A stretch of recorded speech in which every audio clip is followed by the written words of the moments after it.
West Denver. Sleep deprived and heavily caffeinated. All right, let's do this then. This is the Jeff and Bill Show. I don't agree with that. They don't always agree, but hey, at least they have coffee. Coffee. And each other. I love you, man.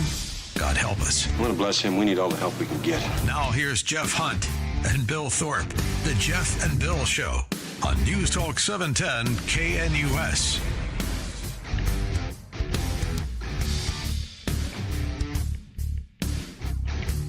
Well, it's 8 a.m. in the Mile High City on this Monday, July 14th, 2025. Good morning, Denver, Colorado. You've tuned in to the Jeff and Bill Show. News Talk 710, KNUS, the energy and the passion brought to you by Cato's Coffee. We love Cato's Coffee. Premium coffee, roasted to order, ensuring you get the freshest cup possible. You know what's pet and planet friendly? That when you, this company was started by a dog lover, Steve, and his dog, Cato. And he does a portion of proceeds go back to help animal welfare. So when you buy Cato's Coffee, you help dogs, animals. Isn't that great? We love it. Support animal welfare, eco-friendly practices with every purchase. Your morning cup contributes to positive change for pets and the environment. Delicious flavor profiles. I think we're drinking the breakfast blend right now. Oh, Bill? it's so good. Delicious. It's really, really good. Expertly roasted for a smooth, flavorful experience every time. If coffee's not your thing, try their delicious teas. Shop online for merchandise and find something for you and your furry friend. Upgrade your morning ritual with Cato's Coffee. Yeah. Visit catoscoffee.com, KATOSKOFFEE.com. We've definitely upgraded in the studio. Yes, we have. Now, here, I know. Okay, we got to talk about this because your choice for breakfast coffee is really important. And you understand, you feel me, because you have your own specific roast that you like. Now, here, this is what you're getting. With the Cato's Coffee on the breakfast roast, it's very bold. It's got a nice flavor forward, but it doesn't have the acidity that you have in some of the darker roasts. And that means, that acidity you get on the outside of your tongue and the back of your throat after you finish it off, that kind of a linger. Instead, here you have a cool finish that brings that, not really smoky flavor, but that robust bean flavor that we all like in the coffee. And it comes right down the middle of your tongue and hangs there. So what I like the most about Cato's Coffee is the lack of an acidic aftertaste. Yes. And I do everything black here in the morning. None of the, no creamer, no nothing. I go with only the straight stuff because I got to get into my veins as quickly as possible. And that's the bonus with the breakfast blend that you get with Cato's Coffee. Check them out at catoscoffee.com. You want to order some.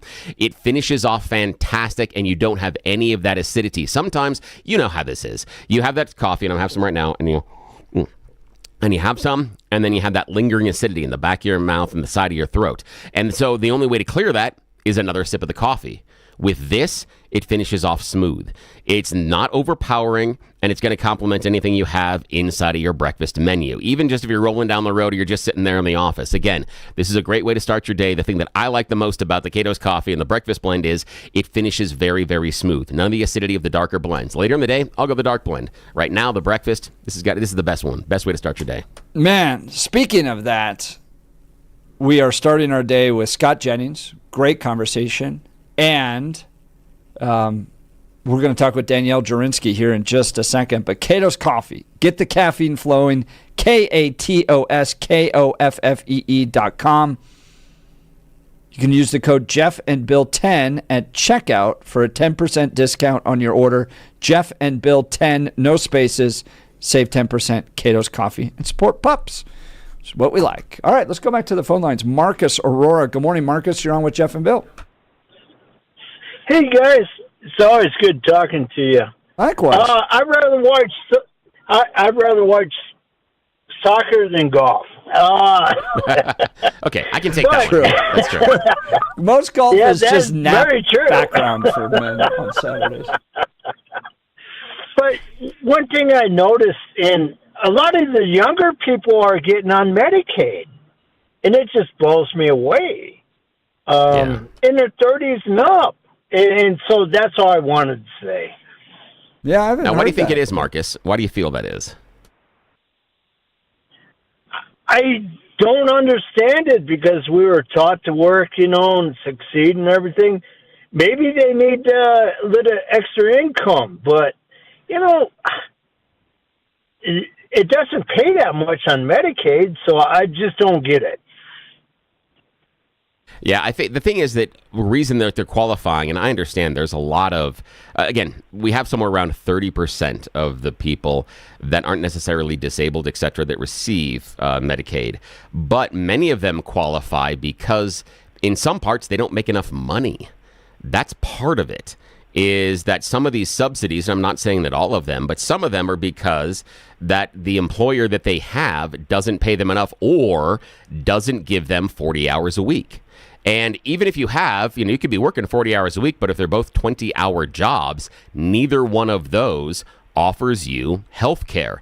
And because of what the premiums are in Obamacare, it could be something where, based on the number of dollars they make, they qualify for government services. And between you and me, Marcus, this is the biggest push that I have against our medical industry and our insurance industry is we're so mad about, healthcare costs and things like that, but we're perfectly fine with our tax dollars paying for the healthcare of the other people rather than the dollars coming from the employer.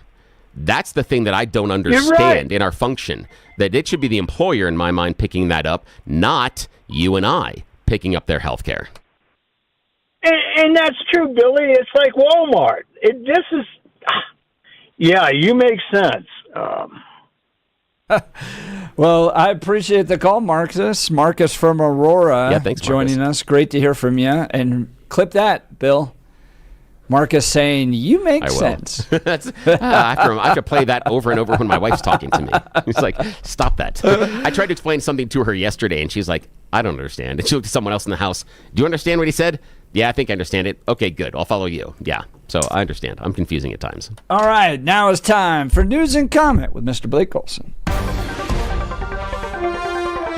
Blake Olson. Blake Olson, News and Comment.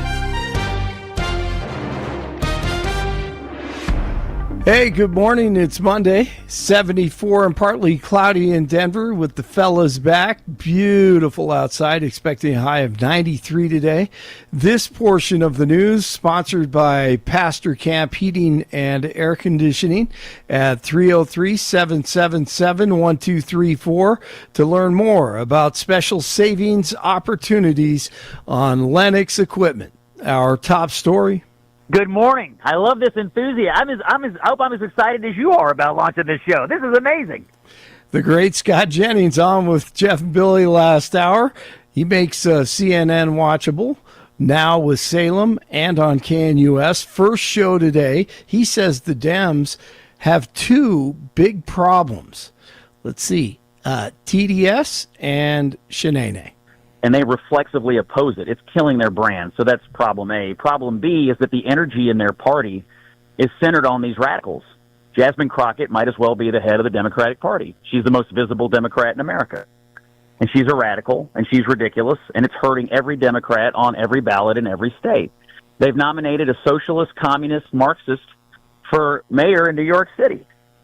This is going to taint every Democrat there and across the country. I talked to a Democrat member of Congress the other night on the air who has not endorsed Mom Donnie. And I said, why not? And he said, well, if you can't globalize the Intifada, I don't know how I can endorse you. DJT meeting with Mark Rutte, NATO Secretary General, this morning at the White House.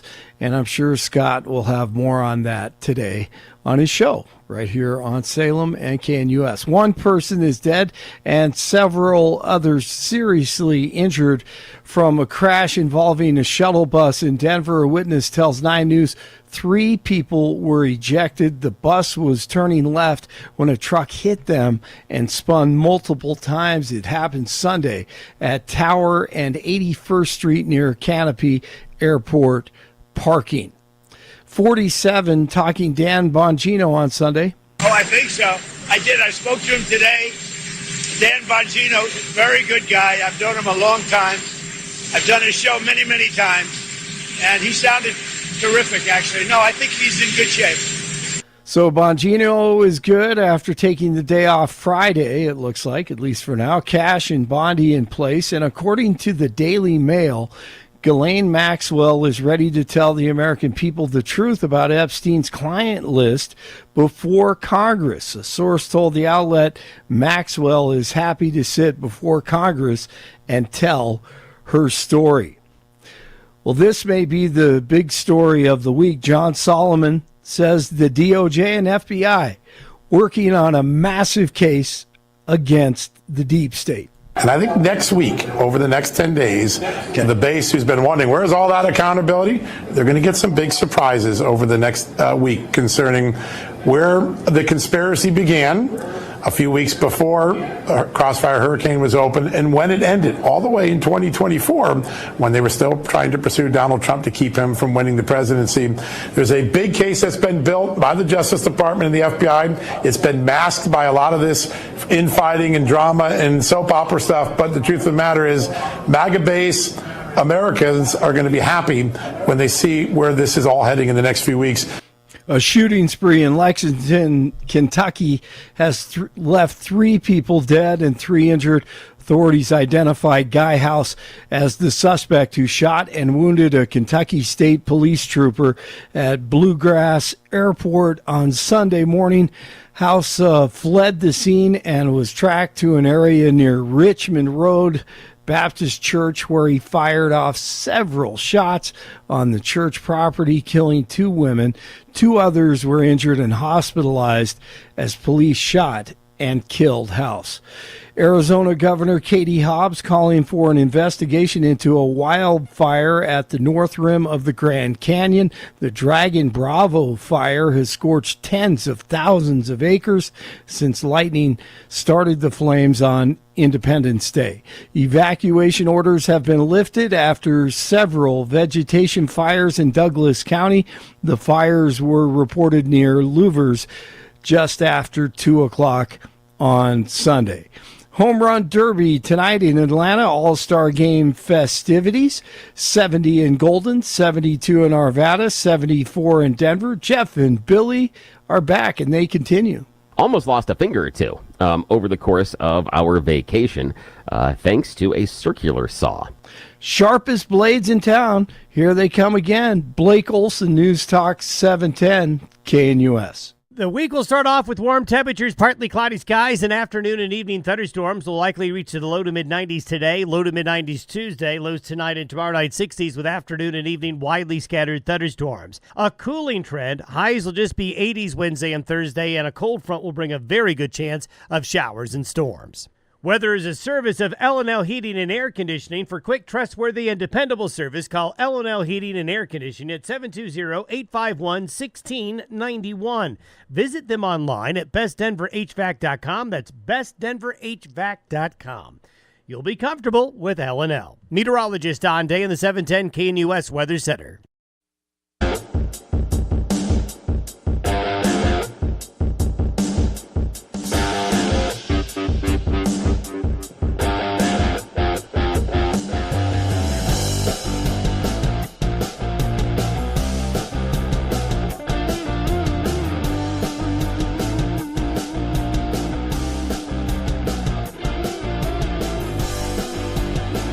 All right, so y'all remember this nitwit, this district attorney in Judicial District 18. Her name's Amy Padden. All right, Amy was the one in charge of prosecuting this 15-year-old illegal immigrant who stole his mom's car, unlicensed, drove it down a neighborhood road, not a highway, a neighborhood road, 90 miles an hour, collided with a beautiful, young 24-year-old girl, T-boning her, killing her. And originally, the district attorney, John Kellner, promised to pursue the maximum 2-year sentence in youth corrections. Right? That's as long as he could serve. All right. Well, Amy Padden comes in. And she's now taken down her website. She's the new district attorney.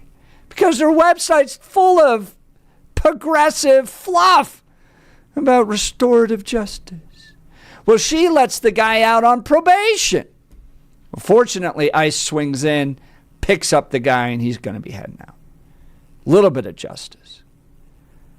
But this DA, right, pure progressive thinking.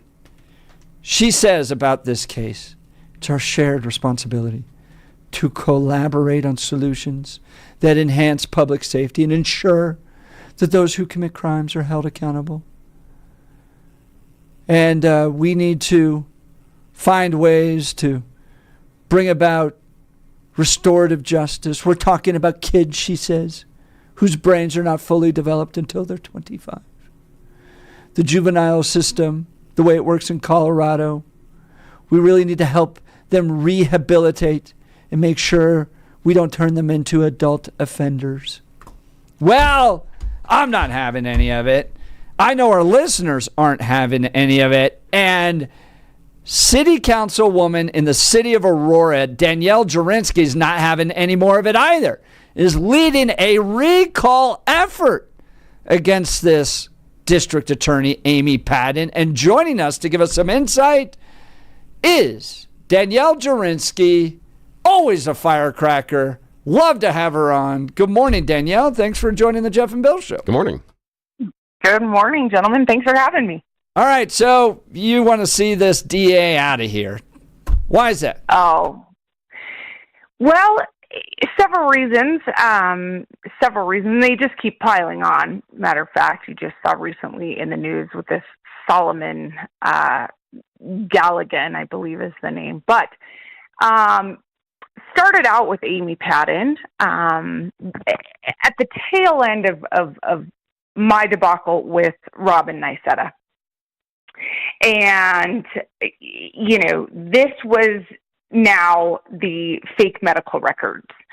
7 felonies, 3 misdemeanors. Robin Nicetta walks on all of that with 3 years probation. There's a trend here, 3 years probation. 7 felonies, 3 misdemeanors. After that, there were 2 activists in Aurora who were arrested for not following police orders during what should have been a peaceful protest. And I believe in everybody's, right to peacefully assemble and peacefully protest, certainly believe in the Constitution. However, they were given several warnings to get out of the street, stop blocking traffic. At one point, they blocked all 3 lanes of traffic on Alameda on a Sunday, bringing traffic to a complete stop. Well, 2 activists were arrested. Amy Padden dismissed the charges immediately. Wouldn't even take the case. Just dismissed the charges.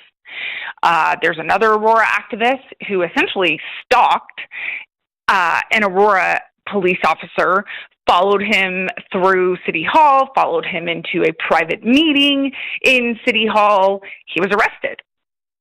Amy Padden dismissed the charges immediately. Then we get to beautiful Caitlin Weaver, Aurora resident, 24 years old. I love you too, Bug. Have a great day. I love you the most. Then we get to beautiful Caitlin Weaver, and 24-year-old Aurora resident, driving home in broad daylight, driving home from work. Her boyfriend was at home waiting for her. She's doing the speed limit, and this 15-year-old illegal with 2 other children in the car, by the way, 2 other children in the car with him, hits Caitlin Weaver 90 miles per hour. She was killed instantly. She didn't stand a chance. The Weaver family all lives in Colorado, various parts of Colorado. I spoke to her father, John Weaver, and obviously this family is devastated. They were under the assumption with John Kellner in office that this 15-year-old was going to serve 2 years in youth corrections, which I don't think any family would tell you that that's long enough for essentially murdering, I don't care what you call it, vehicular homicide. If that's your family member, they were murdered, and that's how you're going to feel. But John Kellner was in office and was going to do what he could with the laws in the state surrounding juveniles and have this illegal serve 2 years in youth corrections. In enters Amy Padden. She throws that deal out the window, and every member of the Weaver family got up in court at the sentencing hearing, and obviously you can imagine it was very emotional. They all got up and they spoke, and they begged for, the youth corrections, this and that, and the DA's office recommends 3 years probation. Now, I have two issues with this.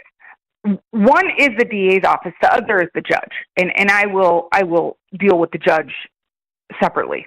But the DA's office goes from 2 years in youth corrections to 3 years probation for essentially murder. And I'm going to continue to call it murder.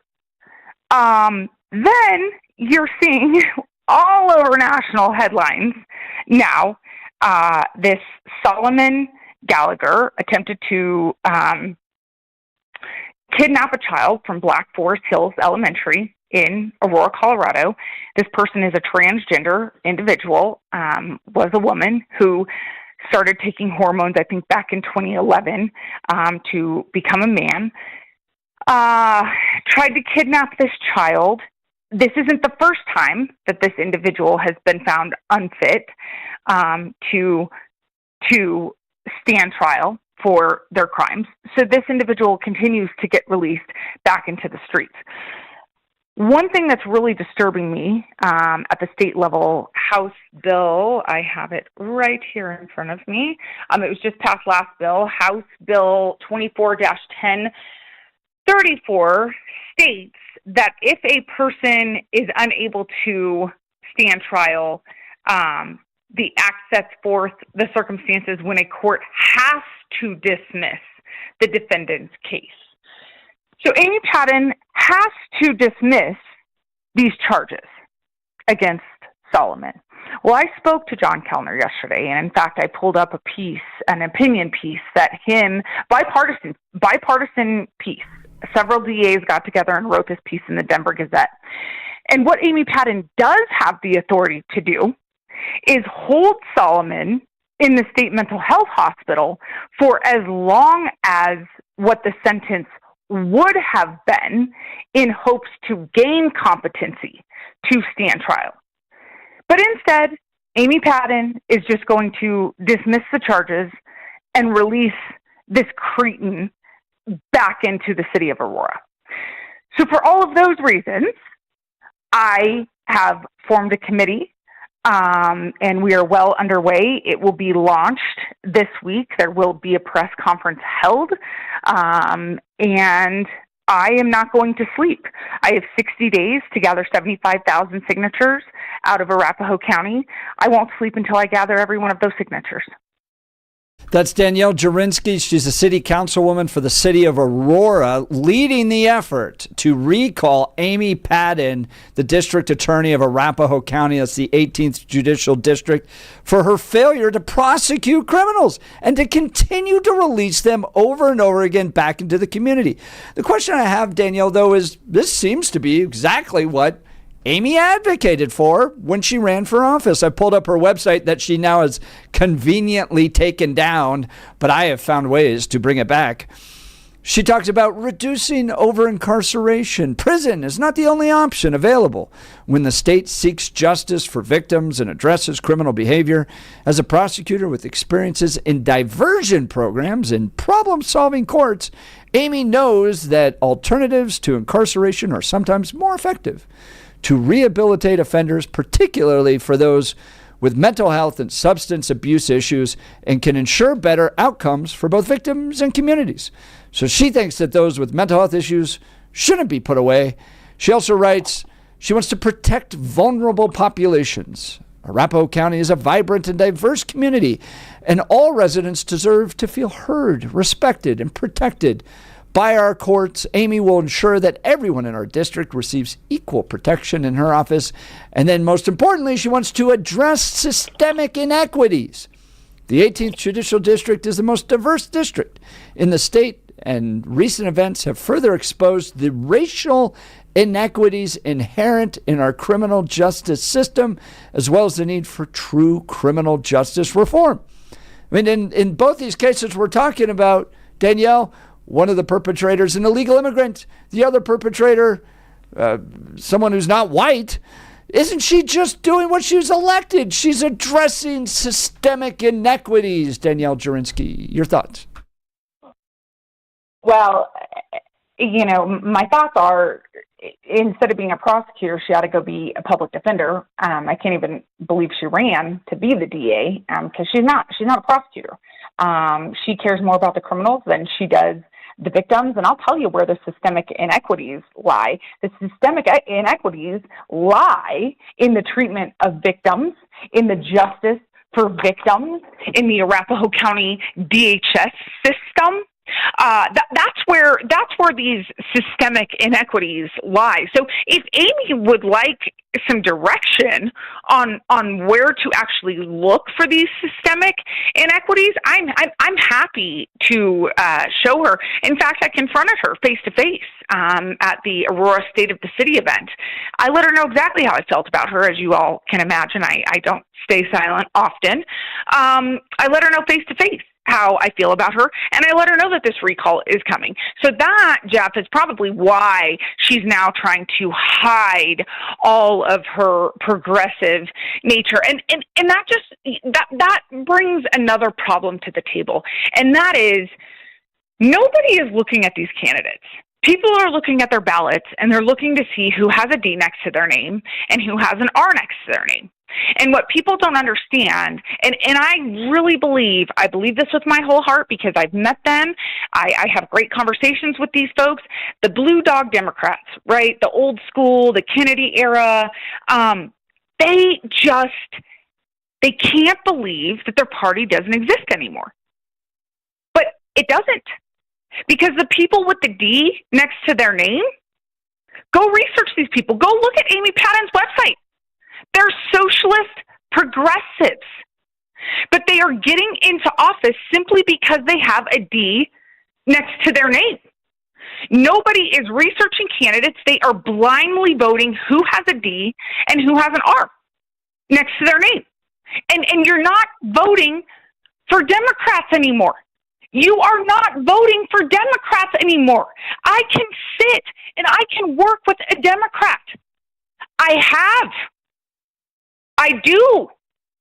But what people do not understand is they are not looking at the candidates anymore. They are voting so blindly. Whoever has a D or an R next to their name, that's it. That's how they're voting. That's Danielle Jurinsky. She's a Aurora City Councilwoman challenging Amy Padden to a recall. So when you confronted Amy, she's the district attorney of Arapahoe County, by the way. What did Amy do? What was her response? Oh, she shrunk in her skin, and she just looked at me and she said, okay. And I said, okay, I hope you know I'm serious. And I walked off. So that's coming this week. We will have an antidote set up, a bank account. We have a website coming. We will need to raise some funds, to pay to have the petitions printed. Depending on how many signatures we can gather on our own, we may have to pay for some signature gatherers. We don't anticipate that this will take more than $5,000 to $10,000. So, you spread that amongst all of Arapahoe County. We're not asking for much money. In fact, I'm willing to bear the brunt of this work myself. It's like with anything else in Aurora. It's like the statement I made with Trende Aragua. If you come into the city of Aurora and you do harm or you threaten to do harm to the people of Aurora, you will answer to me. You will. I know we have a mayor. I know we have a whole council. I know we have a police department. I know we have all these things. Okay? From me to everyone. You come into the city of Aurora and you do harm or you threaten to do harm to any Aurora resident, you will answer to me. So I will bear most of the brunt, gathering these signatures, going where I need to go, doing what I need to do, donating my own money, certainly my own time. But I will need some help. There will be a press conference this week, like I told you guys. There will be a website announced. There will be a donation link. Anybody who can. This isn't going to take a whole lot of money. This recall effort is not going to take a whole lot of money, but to print the petition packets and potentially hire some signature gatherers, we will need a little bit of help. But this woman's got to go. She's got to go. And even if they put in the next progressive George Soros-backed, which Amy Padden is, DA, at least now there's the threat of knowing you could lose your job because I will come for you. I will come for you. The text messages coming in. Danielle is spot on. We love her passion. We need more of her in Colorado. I agree. Now, Danielle Jurinsky, you're facing your own election coming up this November. Her website, DanielleForAurora.com, DanielleForAurora.com. Give us some insight on how the race is going. I think the race is going great. I think the other side is running scared. They're running attack campaigns against me instead of talking about what they're going to do for Aurora. I think that's great. I hope I'm the biggest target. I hope I'm the biggest threat because I have the biggest, broadest shoulders, and that leaves the other four candidates alone. I think not only am I going to win, I think we're going to pick up another seat in Aurora. We already hold a super Republican majority in Aurora. People don't know that.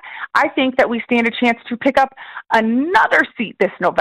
So if people in this state are not paying attention to Aurora politics, if you are not following Aurora politics, you should be, because we are laying out the blueprint on how to claw our way back in this state. And we're doing it through a blue city. We're doing it. We're changing minds. We're opening hearts. We're having conversations. We're meeting people at their doors. We're meeting people where they're at in life. We're showing people who we are as human beings. That we will fight for you, no matter who you are, no matter the color of your skin, no matter your background, how much money you have, what you do for. We will fight for you. The other side says they're going to fight for you, and they do nothing. They're all talk. We are action. We are about action in Aurora. We continue to prove that. And if people are not watching what is happening in Aurora, while we are watching counties like Douglas County regress. When Parker is losing their Republican majority, if people are not watching the political landscape in Aurora, you are watching the wrong city. You need to be watching Aurora because this state is going to turn around, and it's going to turn around out of Aurora. It already is. That's Danielle Jurinsky, Aurora City Councilwoman. She's running for re-election. Her website for re-election is DanielleForAurora.com, DanielleForAurora.com. You can also follow her on X at Danny Jurinsky, DannyJurinsky.com. And as Bill always points out, the reason we love Danielle Jurinsky and the voters do is because she's just so honest and down to earth and straightforward, and she's going to defend her constituents. Danielle, thank you for leading this effort on the recall. We'll continue to watch for that. Send us the website for donations. I'll be sure to post that on my X account. But to your point, I just got a text message here of all the money that Amy Padden has taken since 2017 from the Soros family. Going back, $500 donation, $500 donation, $1,150 donation, another $500 donation, another $1,000 donation, a $400 donation, another $400 donation, all coming from New York City, the Soros family. You're exactly right. I mean, this is not about driving justice. This is about driving the George Soros leftist agenda through the office of the district attorney. And to your brilliant point, you want to talk about systemic inequity?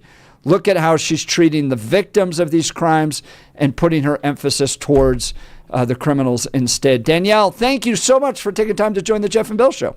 Yes, thank you. Absolutely. You guys keep rocking it. Do what you do. Let's take this state back together. And we'll look forward to this conversation being clipped by Channel 9 and then put up there for additional conversation. 100%. Yes. Good morning, Kyle. Hope you're enjoying your morning. Appreciate you.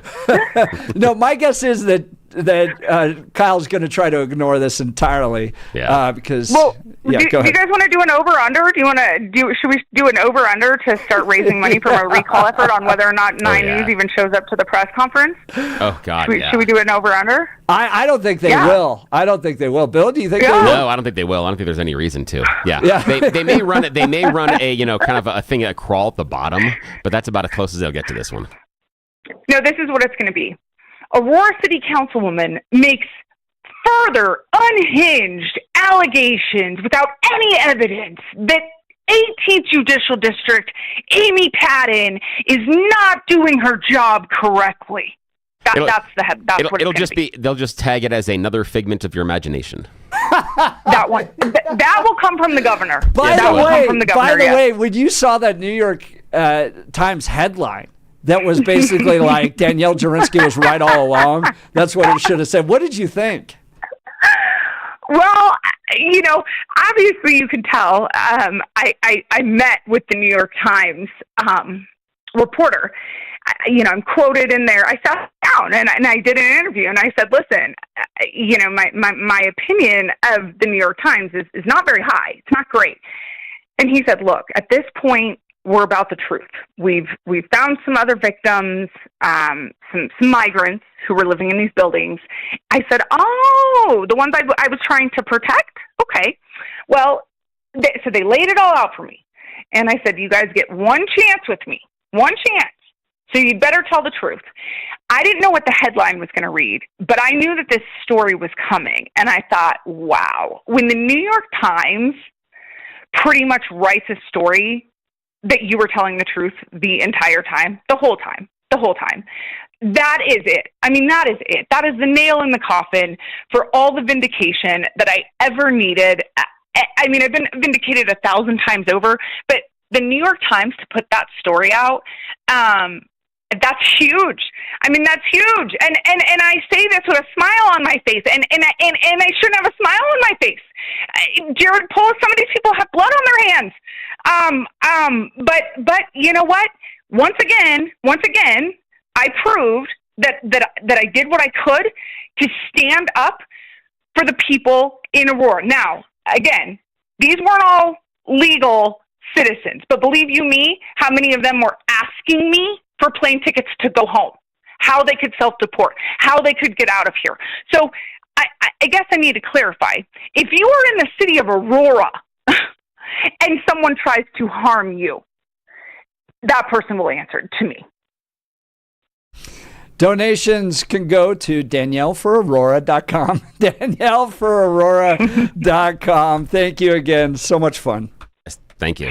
Absolutely. Have a great day, guys. That's Danielle Jurinsky, Aurora City Councilwoman, leading the effort to bring about a recall against the district attorney of the 18th Judicial District. That's Amy Padden.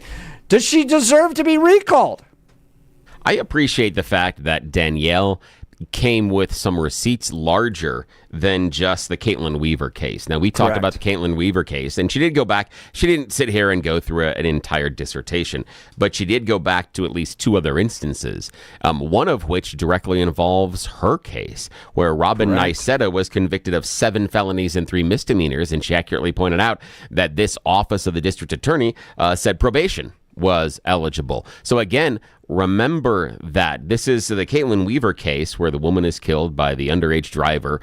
Shouldn't be doing what he was doing 95 miles per hour in a residential neighborhood, and killed Caitlin instantly when his car collided with hers as she was coming home from work. That is an absolutely horrible tragedy. But understand, even prior to that, this same district attorney's office looked at Robin Nicetta, who was working for the state, helped file false child abuse claims against Danielle Jurinsky, who was a councilwoman at the time, so another elected official.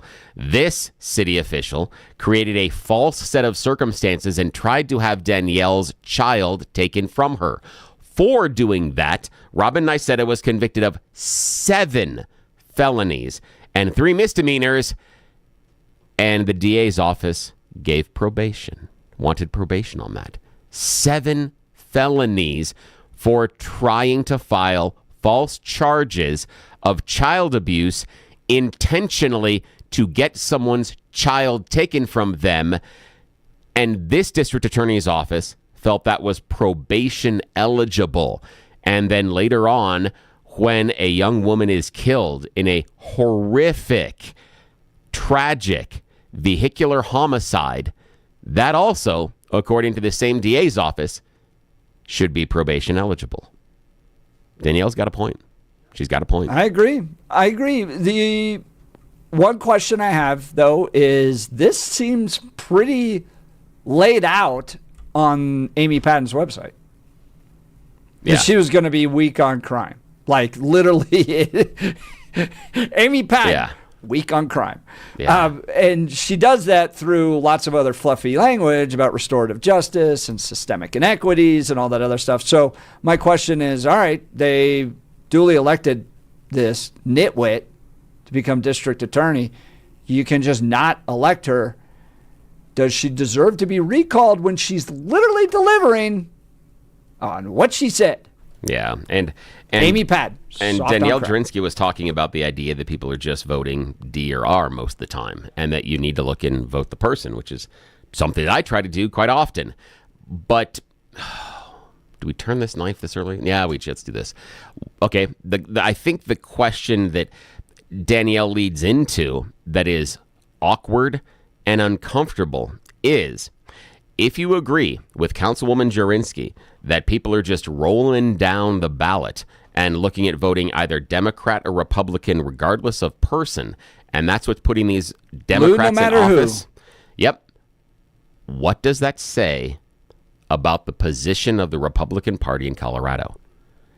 How bad is the reputation of the Republican Party? How bad has it gotten in Colorado if the majority of the voters are just deciding D or R and choosing D? There should be some looking long and hard in the mirror if what Councilwoman Jurinsky said is true, that this is a party choice, not a person choice.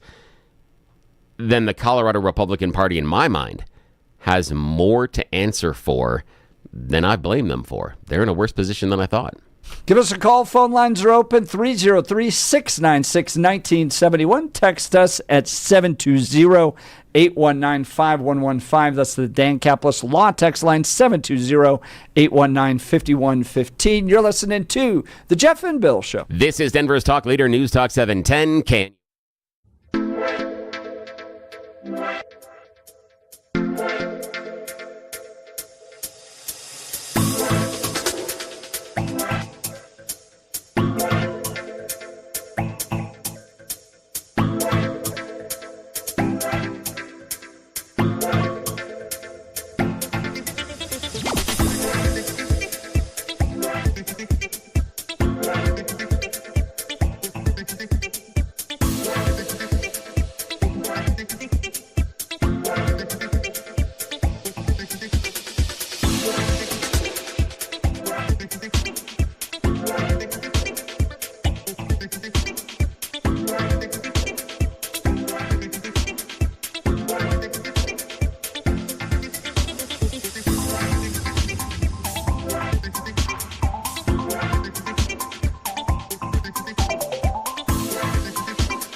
Do you think Danielle Jurinsky just wakes up to this in her head?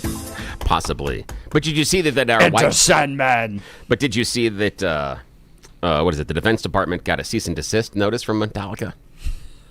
Yeah, because they debuted their new drone video with this playing behind it, and they didn't ask the band for permission. Metallica will come after you. It's like going after the mouse. Don't mess with them. There are other bands that maybe just let it slide. Metallica issued a cease and desist order I understand immediately. maybe you want to have permission asked, but I don't know. If the military wants to, if the American military who's giving their lives to defend your freedom wants to use your song, you should let them use your song. Yeah, the thing is, it's their song, and if they're deriving an economic benefit from it, the way that the music industry is, no. It's awful. You mean the Defense Department's deriving an economic benefit? I'm just saying, if they believe they can derive an economic benefit from it, if Metallica feels that it's up to them, their choice.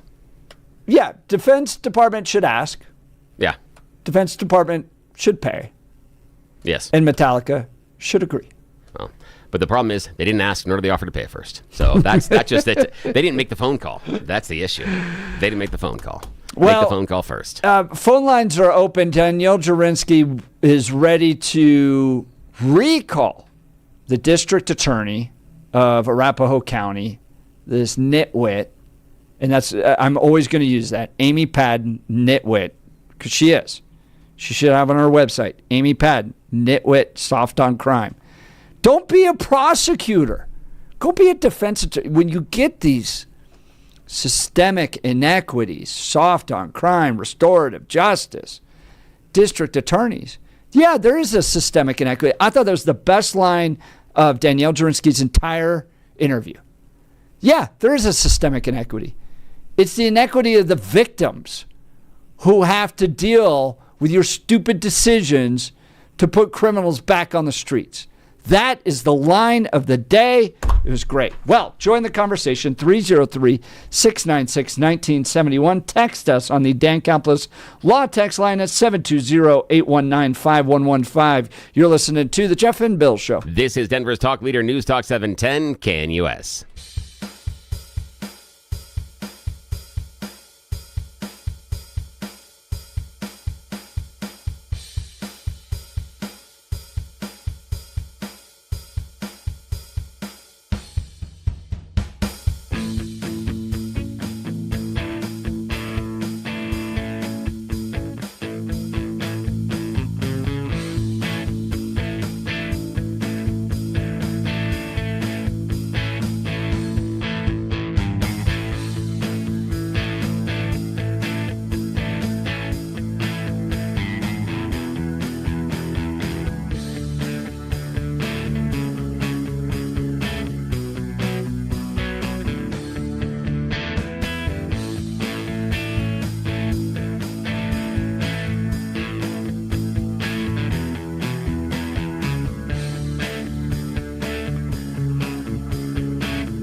Interesting, Bill. 8422. Yeah. Metallica has lost a lot of fans over the past couple of decades, crying about people that enjoy their music.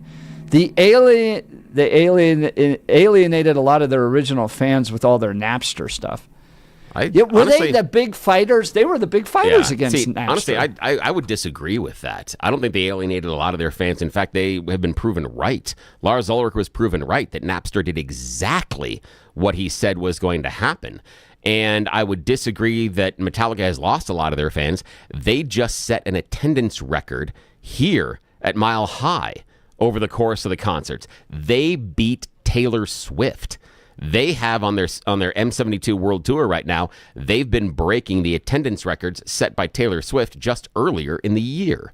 So I disagree in every way, shape, or form that Metallica has lost any fans. There may be some guys, the OGs, that have walked away for a variety of reasons, but I would completely disagree. One, based on Napster. Two, just based on their albums being sold. Look at total sales. Latest album, I think, has 4 number one hits, which is the largest number of number ones that they've had off of any drop as far as an album that they've had over the course of their recording career. No, they're much larger, much bigger than they ever have been on this planet. Yeah. And again, I'm OG. I mean, I go back to Master of Puppets. I can go way back, Ride the Lightning. I can go really far back. In fact, if you want to really geek out for a sec, we'll talk about how the song Master of Puppets actually changed radio programming back in the day. But that may be for a different day. So I was telling Bill when we came in that my family and I did trivia night. When we were up camping, there was a local restaurant that had a trivia night. And I'm like, let's go back. We'll go grab dinner and do some trivia. And we were in the lead. No way. And our name was Hunting Facts. Okay, good. Okay, that's always important. Is what's the team name? What's the team name? Yes. So the Hunts, it was my wife and Hunting I, and Facts, then our like 4 that. kids, and we were hunting facts. And we were in the lead against a group of teachers. Ooh. Until the final round was music trivia. Uh-oh. And we didn't get a single one. No, we got the last question right. Out of 5. God, no. We got the last one right. Ah, crap. But it was just, we just sat there stunned. Oh, no because way. There's music, there's nothing there. There's nothing there when it comes to music trivia. And even my kids were going, I wish we had Bill on our team. Oh, that's sweet. That is so nice. I appreciate it. Wish I was there because that's the one. I have these silos of information, and that's one of them where I can go really, really, really deep. They were playing 15 seconds of the song, and you had to name the song and the artist. Oh, wow. Yeah, we could do that. That's fun. You would have been easy. Yeah. You would have Yes. I can nail it. And I was joking with my wife and kids. I was like, Bill would have been like, this song was released on this date. Oh, yeah. I would have told you raised the album. This much money in sales and album and all that stuff. Oh, yeah, I would have. Absolutely. 110%. You would have been the ringer. Yeah. My wife gets very mad at me because I'll turn to her and we'll go to the grocery store, other places, because they have the music in the background. I'm like, what song is this? Who released this? She's like, shut up. Yeah. The other part is I am not above, and this is just letting you know, when songs come on that are awkward or weird transitions in the grocery store or other stores, I got no problem dancing just randomly because of no reason. Where we did well was on history. Can you name the 4 members of George Washington's cabinet? Oh, there's no way in hell. See, I got 2 of them. I got at least got half of that. But I can name all 4 members of Hamilton, Metallica. Thomas Jefferson. And this is why the show works. Yes. Right there is why it works. All right, we'll continue. We're going to talk Joe Biden and the signature issue. You're listening to The Jeff and Bill Show. This is 710 KNUS.